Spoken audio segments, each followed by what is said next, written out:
हाँ, एक आदमी जिसके सर पे बाल नहीं है आते ही फिर दोबारा से साफ करा देता है। एक गेरुए रस का कपड़े पहना हुआ है, सुबह से शाम 24 करोड़ के इस राज्य को चला रहा है और उस ये कहता है, उसमें ये ताकत आपकी है कि वो कहता है कि जिस भाषा में सुनना चाहते हो उसी भाषा में जवाब दूंगा। ये ताकत है। ऐसे लोग दलालों के कारण अपने उन लोगों के जिनकी महत्वाकांक्षाएं बढ़ गई हैं, वो दिल्ली में हो या लखनऊ में हो, उनके मंसूबे अगर वो हमारे भी हैं तो वो हमारे नहीं हो सकते।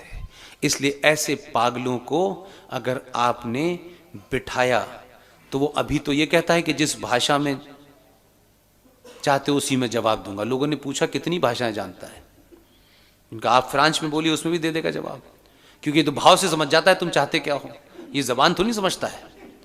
तो मेरा कहना है कि अभी कम से कम भारत को अगले 50 साल, अभी 50 साल मेरा तेरा ये जाति वो जाति, मैं फिर आपसे कह रहा हूं मैं नहीं रहूंगा, हम में से कोई नहीं रहने वाला है, लेकिन आने वाली नस्ल ये ना कहे कि हमारे बाप को, हमारे भाई को, हमारी मां को सब कुछ पता था लेकिन इन्होंने स्वार्थियों में चोरों को चुना, योगी को नहीं चुना।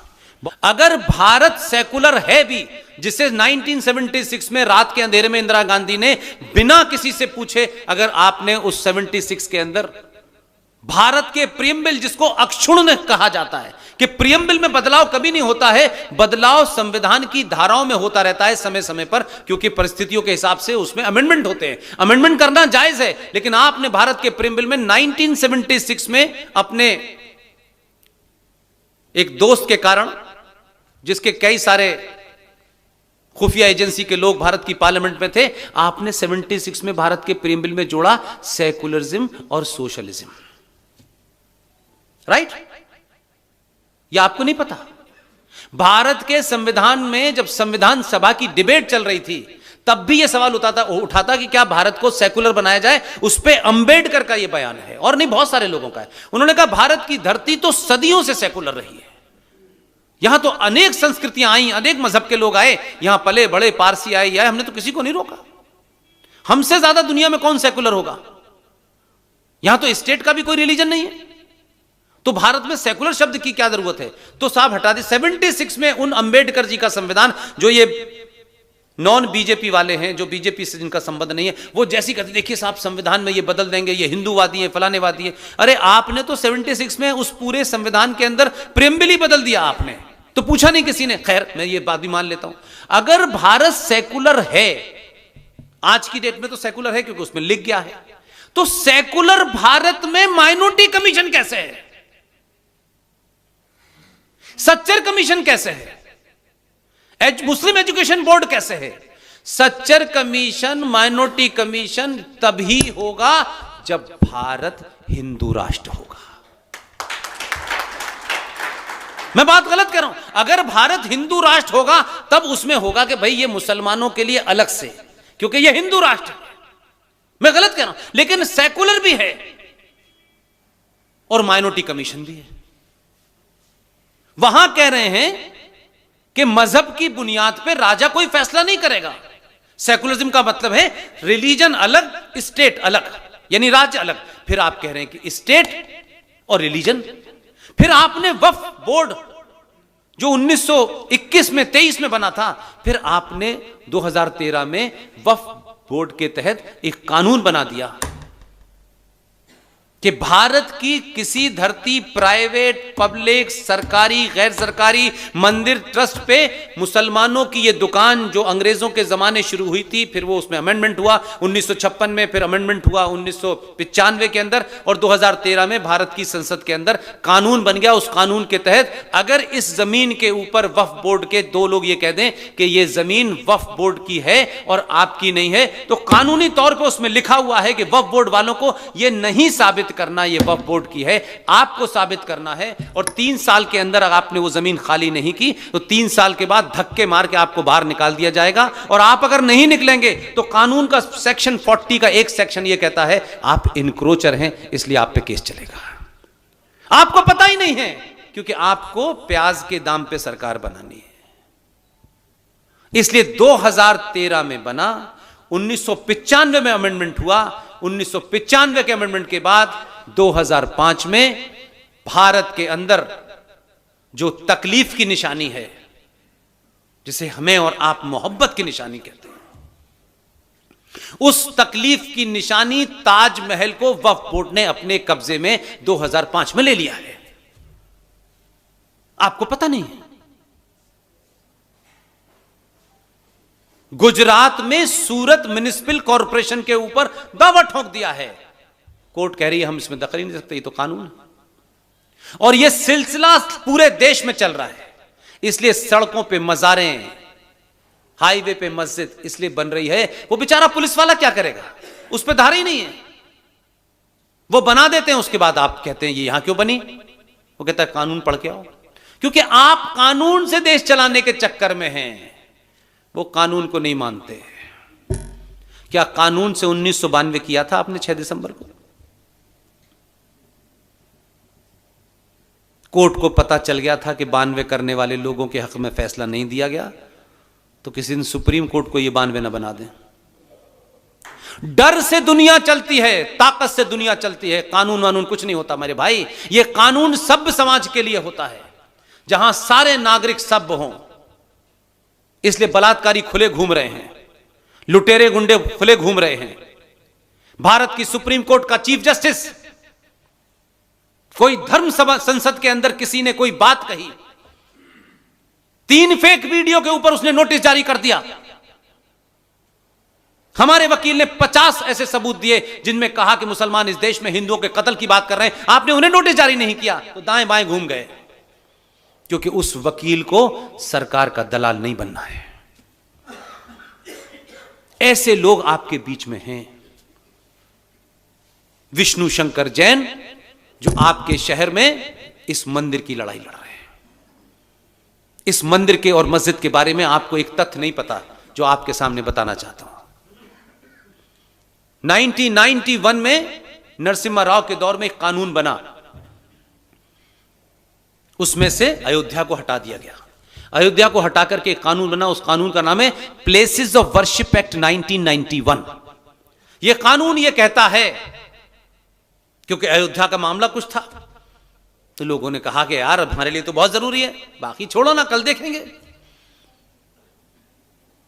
जो विजनरी कौमें होती हैं, जो हजारों साल की सोचती हैं ना, वो किसी समझौते को इसलिए नहीं मानती कि उनको मालूम है कि अगर हमने ये समझौता आज माना तो हमारी 1000 साल की नस्ल बर्बाद हो जाएगी। लेकिन कुछ राजनीतिक स्वार्थ और कुछ संगठनों के स्वार्थ इतने थे, अयोध्या को निकाल दिया गया। नरसिम्हा राव की सरकार ने कानून बनाया कि इस्लामिक आतंकवादी जिहादी जो इस देश में 1947 तक थे, जैसे भी आए, अंग्रेजों के माध्यम से आए, औरंगजेब आया, बाबर आया, ये आया, वो जो भी थे, इस देश में जितने भी मंदिर मस्जिद टूटे हैं, जो उनका स्टेटस है 1947 को, 15 अगस्त 1947 को जो उन स्टेटस है वो एज इट इज रहेगा, उसमें कोई अपील और दलील नहीं की जा सकती। ठीक है, ठीक है, यह कानूनन पास है। आपकी मथुरा की सच्ची कहानी नहीं बताएंगे, क्योंकि उसमें आपके दलाल शामिल हैं। इस मथुरा में ईदगाह 1947 में नहीं था। पता है आपको ये बात? ये ईदगाह, कृष्ण जन्मभूमि का जो झगड़ा है, ये ईदगाह 1947 में था ही नहीं।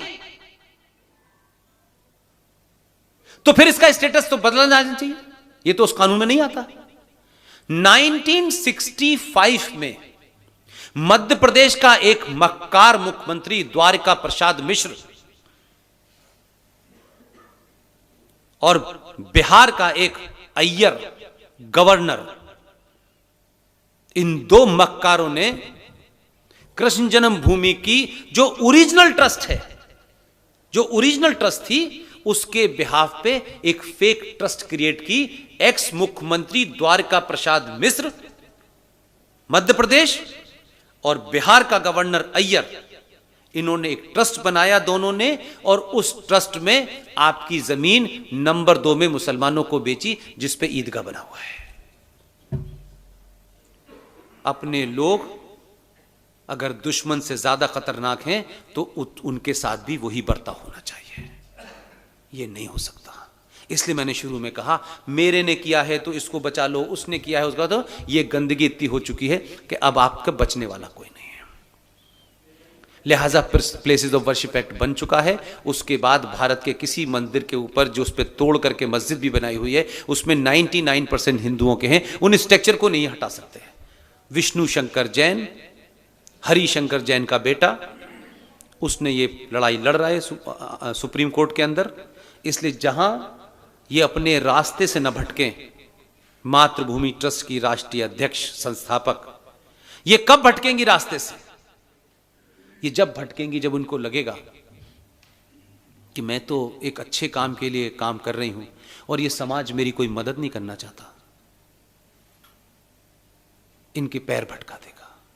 हम तो पूरी इनिंग खेलने के बाद हमको लगा कि अब जो भी हैं, हम जिस भी स्थिति में हैं, अगर हम इसमें कुछ कर सकते हैं तो ये 10-12 लोग जिनका मैंने नाम लिया, आज भी सुशील भाई कोई ऐसी ही मीटिंग लखनऊ में कर रहे हैं, आरएसएन कहीं कर रहे हैं, जीडी कहीं कर रहे हैं, ललित अंबरदार कहीं कर रहे हैं, प्रोफेसर कपिल कुमार कर रहे हैं। हमारी सबकी कोशिश है, हम नहीं जानते कल क्या होगा, लेकिन हमारी कोशिश है। हम खुले रूप में कह रहे हैं, हम किसी पार्टी के बंधुआ और किसी संगठन के बंधुआ मजदूर नहीं हैं। लेकिन इन परिस्थिति के अंदर 23 करोड़ की आबादी का मुल्क है पाकिस्तान। उत्तर प्रदेश की टोटल पॉपुलेशन 24 करोड़ है। वहां सेना मिलके, कैबिनेट मिलके नहीं चला पा रही। यहां एक आदमी जिसके सर पे बाल नहीं है, आते ही फिर दोबारा से साफ करा देता है।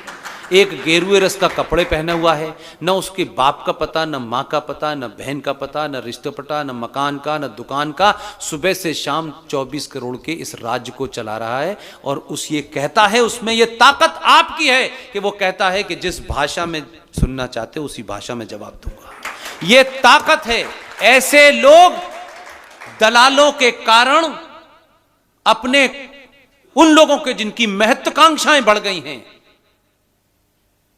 वो दिल्ली में हो या लखनऊ में हो, उनके मंसूबे अगर वो हमारे भी हैं तो वो हमारे नहीं हो सकते। इसलिए ऐसे पागलों को अगर आपने बिठाया तो वो अभी तो ये कहता है कि जिस भाषा में चाहते उसी में जवाब दूंगा। लोगों ने पूछा कितनी भाषाएं जानता है, उनका आप फ्रांस में बोलिए उसमें भी दे देगा जवाब, क्योंकि तो भाव से समझ जाता है तुम चाहते क्या हो। ये जबान तो नहीं समझता है। तो मेरा कहना है कि अभी कम से कम भारत को अगले 50 साल, अभी 50 साल, मेरा तेरा, ये जाति वो जाति, मैं फिर आपसे कह रहा हूं, मैं नहीं रहूंगा, हम में से कोई नहीं रहने वाला है। लेकिन आने वाली नस्ल ये ना कहे कि हमारे बाप को, हमारे भाई को, हमारी मां को सब कुछ पता था, लेकिन इन्होंने स्वार्थियों में चोरों को चुना, योगी को नहीं चुना। बहुत बहुत धन्यवाद। Thank you very much.